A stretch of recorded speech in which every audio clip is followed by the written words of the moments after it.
இப்போ நாங்கள்லாம் அஸ்ட்ராலஜி படிக்கும்போது நிறைய சிரமப்பட்டு தான் படித்தோம்.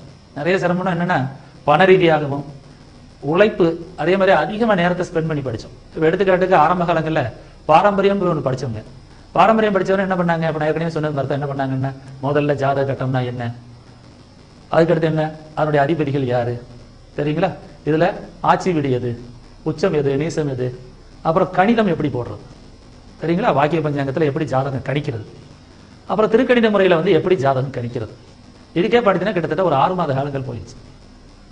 அடுத்து என்ன செஞ்சாங்கன்னா, அப்புறம் பாவகாரங்கள், கிரககாரங்கள் அப்படின்னு சொல்லிட்டு, அப்புறம் எப்படி பார்க்கறது, பார்வை என்ன, எப்படி பலன் சொல்றது, ராகுகாலம்னா என்ன, கௌரி பஞ்சாங்கம்னா என்ன, பஞ்சாங்கம் எப்படி பார்க்கறது, அது வந்து பார்த்தீங்கன்னா ஒரு 6 மாத காலம் போயிடுச்சு.